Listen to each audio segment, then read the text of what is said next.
So in this video, I'm going to talk about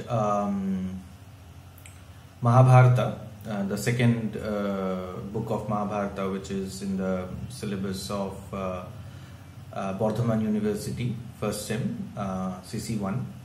I'm going to talk about Mahabharata as an epic.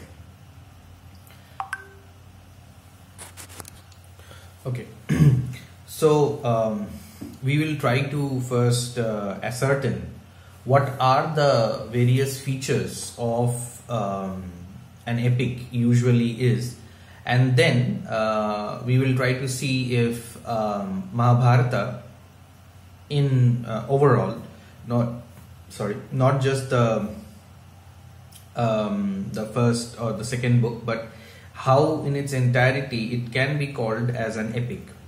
Though there are some scholars who do not want to call it an epic, but rather call it as an itihasa or itihasan, that is history, because it does talk about, in its entirety, it does talk about sometimes legendary, sometimes mythical, and sometimes historical accounts of the Aryans who were often divided into various clans, and how their kingdom developed and what all happened between them. And Mahabharata is a text where I personally believe that history and myth and legend and fiction have all come together. But since our discussion will be on epic, we will not talk about the history part. We will only talk about Mahabharata as an epic, and what can qualify Mahabharata as an epic. But before that, let me say this, that whenever this kind of issue comes up, whenever this kind of topic is raised, one should be aware that you cannot say that this is something and this is something that it is not. Like there can be no absolute measures. I mean, you cannot say that of course Mahabharata is an epic, or of course Mahabharata is not an epic. So we should be careful about labeling a text like Mahabharata, fluid text like Mahabharata, as something or other.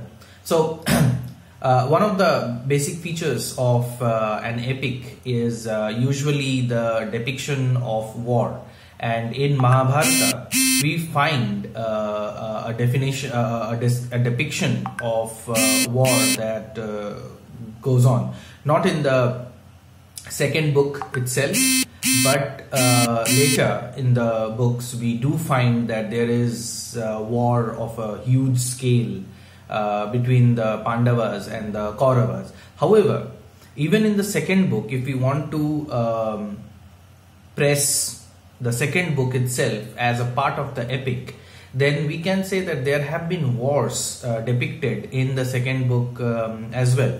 For example, there is this campaign carried out by the Pandavas where they go into various directions of the Aryavarta or India, and they conquer one nation after another, sometimes by coercion, sometimes by war, sometimes by just a threat.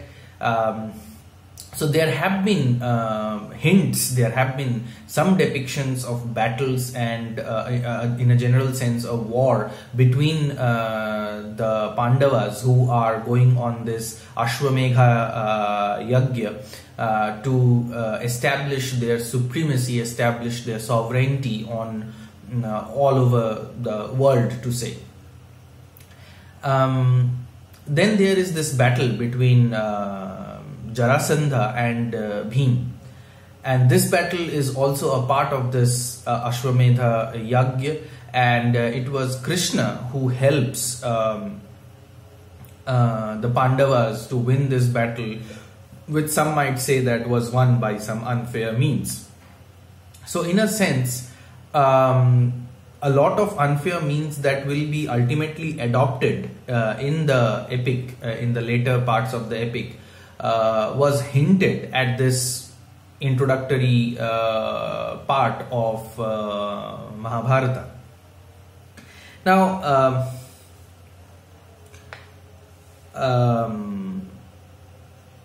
then there is this minor skirmish between Shishupal and Krishna, where he beheads, where Krishna beheads Shishupal. If there were wars, there were like boasts of war as well, like, which is one of the features of epic poetry.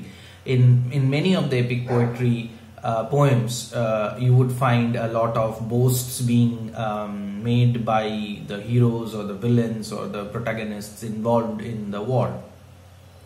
So, for example, in the dicing episode, Bhima makes certain boasts that how he will kill Duryodhana and Dussasana.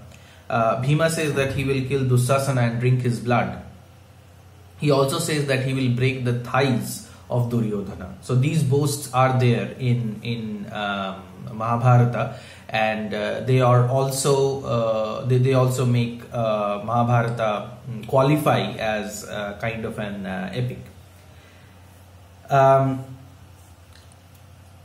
An epic does not just describe a war, but the epic usually describes a war in the largest possible scale. So scale is a function in the epic, and it is not just the war which is in the largest scale possible, but it is also various other things that are often described in the scale that is huge, that is beyond human imagination. In Mahabharata, we not only find that the wars were shown in book 2 to be grand, but also the other aspects of the society. For example, the Rajasuya Yajna, the palace built by the demon Maya, and even the clothes and armors of the warriors. The entire description is huge. The entire description is beyond a particular way of description, which leads us to determine Mahabharata, especially the second book, to be a part of the epic or to be an epic in itself.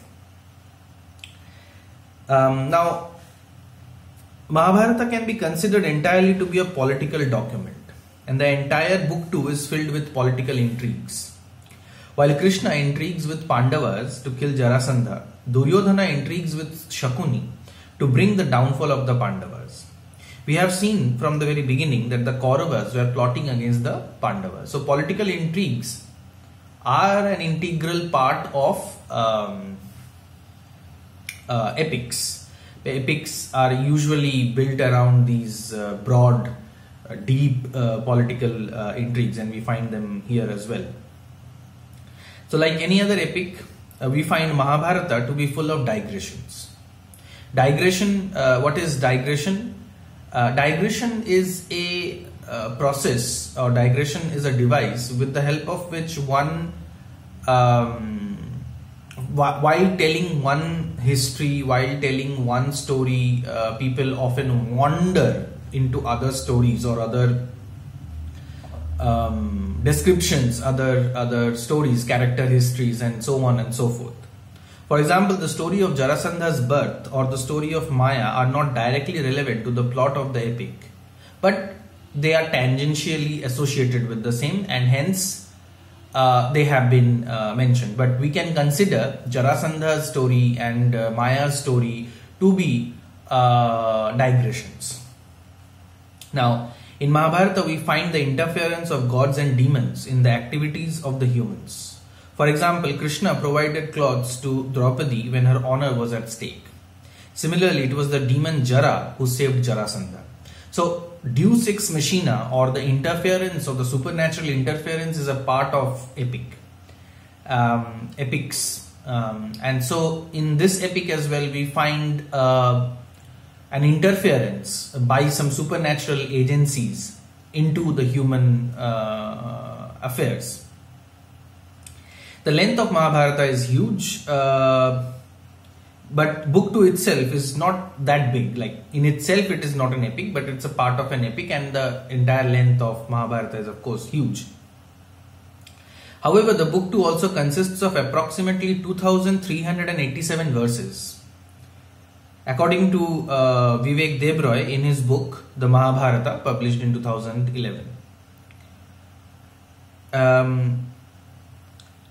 Talking about verses, almost all scholars tell us that Mahabharata was originally written as a poem.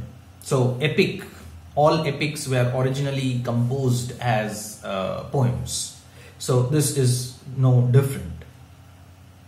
Since we are dealing with the second book, we do not find any invocation to the god or the muses. Yet in the dicing scene, we find Draupadi invoking the aid of Krishna to save her honor.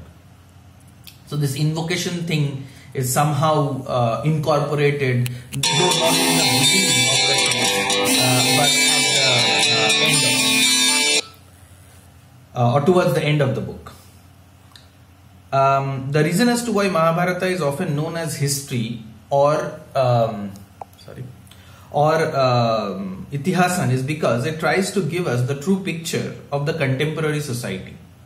One of the functions of literature itself is to reflect whatever is happening in the society. And epic can do it in detail because there's a lot of scope, there's a lot of area in which the epic, can cover.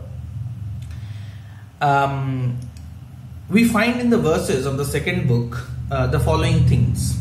The correct way to rule a kingdom by king as told by Narada. We learn about the procedure to become an emperor by Rajasuya Yajna.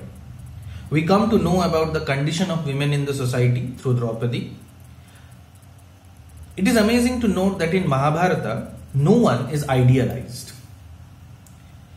All the characters came to us as humans, with both their mistakes and failures. In the scene, in this sense, it is neither epic nor history, because in both the heroes and rulers were always idealized. I mean, in history, idealization is done by the writers who write the history for the rulers. I mean, it was done in the earlier ages while there was a court poet who would write a history about the exploits of the ruler. An epic is of course a fiction, so there was some kind of idealization. Thus, from the above discussion, it becomes clear that Mahabharata does have some parts or some points or some features of epic which were further developed from the second book into all the other books. So, seen in totality, Mahabharata can be considered as an epic, but only if you consider only the second book, then it is a part of the epic, not an epic in its entirety. So that's all for this part.